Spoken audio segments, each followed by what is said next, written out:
What is domain thinking, Lockie? So domain thinking is where I have been trying to figure out how to explain this clearly, and I'm going to give it my best shot right now. So domain thinking is where humans tend to attach ideas, thoughts, and things to a physical domain or a physical area, I believe. So whether it's, say, you wear a soccer outfit at soccer, you don't feel comfortable doing that in a business meeting because that's not the attire of a business meeting, for example. You feel comfortable doing that at a soccer pitch because that's what soccer is. That's the agreed construct that we've made about soccer. Well, the same goes for the type of skills that we apply on the soccer pitch and the teamwork that we use and the way we approach getting better. We won't transfer that to a business context because it's in a different domain. Our brains just have trouble with that sort of what he calls in this book abstraction. And that this is a skill that can be learnt, it's within us, but it's not natural to us. And he gives the example, which we'll probably talk about a little bit further on, about these villages that it was a professor from somewhere, anyway, we'll find it. Sorry, I'm a bit loose on the facts from where this guy's from, but he goes to some villages that are remote and tries to do experiments on them surrounding trying to find out why the modern people score better on IQ tests than people from, say, previous generations. And it's got to do with the fact that the modern world teaches you to build this abstraction skill, to be able to connect different concepts, but not just by what's obviously directly in front of you and related to what you're doing. And so that is a simple version of this domain dependence where as you get better at that, so I can tell that that's a cup, this is a cup and that's a cup, even though they all look different. Or you could connect these 4 cups in concept in probably 10 different ways, but someone from, say, pre-World War I would have more trouble with that. But you can take that concept further and start to connect different concepts and theories and stuff from thermodynamics into how a business works. You can connect the way that cactus grows to, how you learn things and grow yourself. And that's how you break down the domain. So often you don't actually, it's super powerful because you don't actually need to think of new ideas. You just need to have the wherewithal to connect abstract concepts and also go looking for them in other areas. The answers to a lot of your problems that you're struggling with now, say in your work or what have you, someone in IT's probably solved those. You just got to go look and steal it. Someone on the soccer team probably solved them. Yeah, they have related problems in the soccer game. Yeah, whether that's around team management that applies to team management in a business context, but because it's in a different domain, we often don't look at it because we think it's irrelevant. No, and this is where building a big mental network is really important, and this is something I've been trying to think about a lot too. Is that if you build a giant network of ideas in your mind and connect these different areas, you can start to solve problems that you couldn't before just by this kind of comparison that you can do. Great. Well, we know one major notable example out of the book that he touches on, which is Charles Darwin. And Charles Darwin was renowned for how many pen pals he had. I can't recall the number, but there was 13 different categories of pen pals that were kind of pulled out by the psychologist who ended up going through all his journals, and I think he actually wrote a biography on him. He'd love Twitter. Oh, he'd absolutely love it. And hashtag molecular biology. There's some nerdy jokes. And hashtag HMAS Beagle. and he ended up drawing upon all of these different pen pals he had to try and come up with different formulations for why the world was the way it was. There's one particular example where he was trying to It's part of his part of his evolutionary theory, right, on natural selection. But he was actually talking to geologists, and he was talking to other biologists, and he was talking to people in completely different domains to try and get their perspectives and understandings for why these things work. Triangulate the thinking. You get just totally unique perspectives. Yeah. The other thing to note is that because this is a human inherent bias almost that we've got, everyone does it. So there's a massive opportunity if you can realize that and build the muscle that breaks through that, because you're just going to be able to do something that no one else is really doing, and that has huge benefits. Yeah. And I think the really important thing is the fallibility of our memories, right? And recognizing the fallibility of our memories, which Darwin also did at the time. So he wouldn't just be writing these letters and building these networks and communicating with these people. He would receive letters back. He would cut things out from their letters. He would, paste them onto his notes. And he ended up with this kind of bewildered compilation of different things spread across heaps of different sheets of paper. But there's something very powerful in that. He's both going through the act of exerting energy and writing these things down for himself. He's then pulling in other people's concepts, other people's ideas. He's putting the physical, the physical touch of other things, seeds and, plant material and things onto his pages and putting them there for reference so that he can come back to them and draw on them later on down the track. On, say, the Monday notes and Darwin's pen pals and kind of scrapping together these scrapbooks of notes that he was doing, the thing that I really took away from that was there's an act of writing things down, and there's also an act of building almost your own encyclopedia that you understand, that you know your way around. And so for me, I use Evernote to do that. And just now that kind of really emphasized to me the importance of continuing to take the notes. I love Evernote because of the tagging system.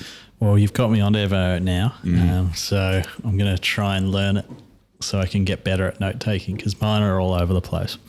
And I go back to notes. When I first started using it, I'm like, where's all my tags on this? I'm missing all these different tags. Well, the system kind of develops, and you build this continual network of different things.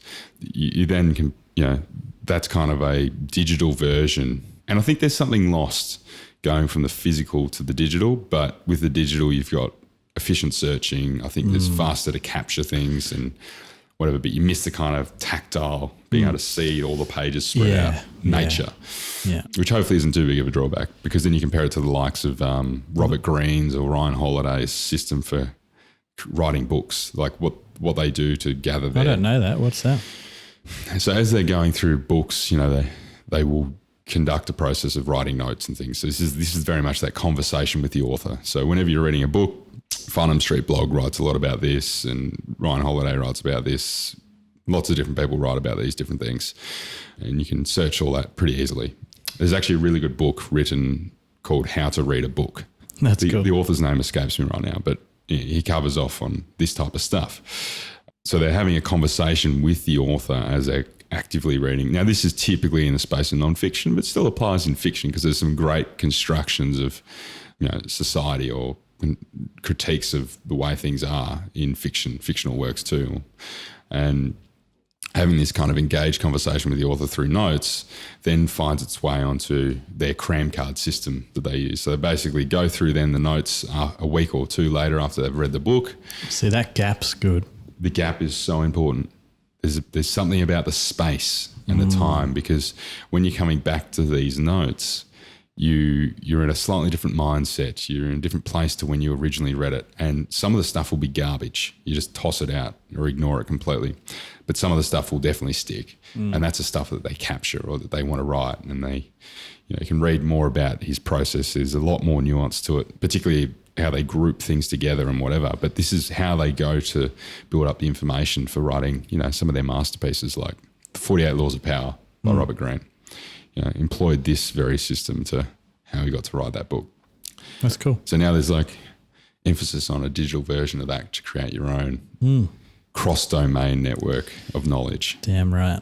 And you know your way around your network better than anyone else. And I think that's part of what we're trying to do with this podcast, is just it needs no design. You just got to be curious and try and find out things that are interesting to you.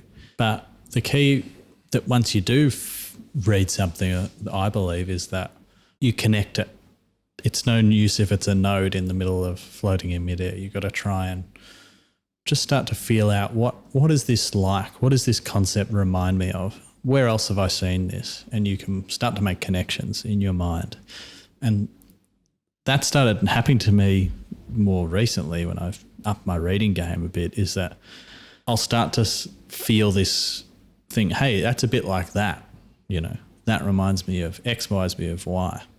Another one of those, yeah. Yeah. So, and in that way, that was a Ray Dalio. You can better understand the thing you're reading about, because we love to compare things. We learn through comparison, like how we can see one color better on top of another unless you're colorblind. And so you can start building this network up and you better understand both sides of the node that you've put the connection from one to another. Is there a point where you don't need to learn some of this stuff because you can just Google it? Are we moving into a world where you're plugged into the computer?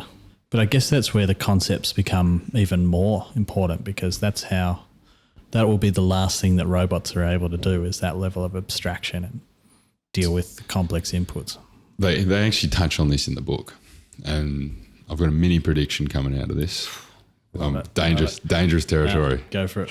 So it talks about a guy called Don Swanson, and he was becoming concerned about increasing specialization that was happening in the world, that was obvious in the world, and that it would lead to, and this is in the academic world and, let alone other spaces, it lead to publications that catered only to a very small group of specialists and inhibit creativity.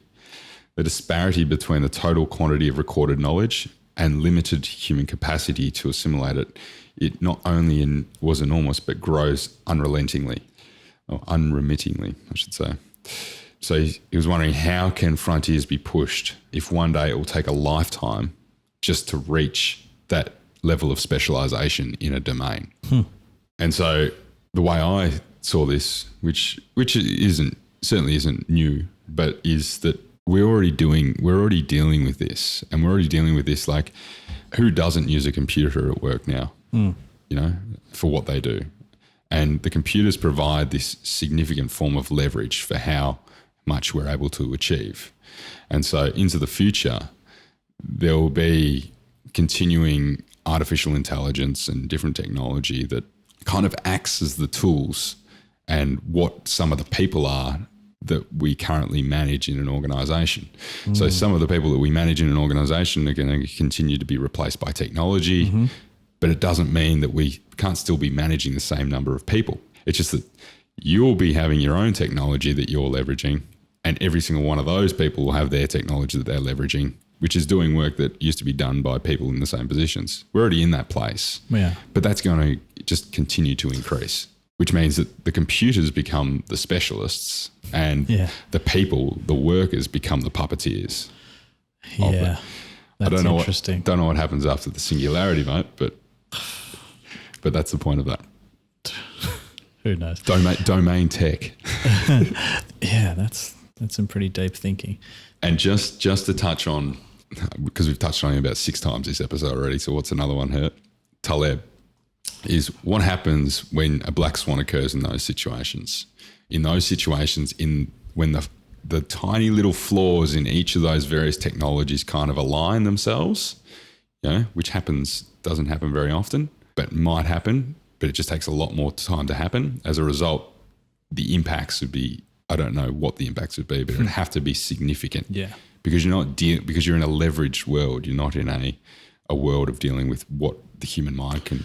Well, that's an interesting point to my networks comment, is that you need to build networks. However, they need to have some form of siloing. They can't be worldwide networks.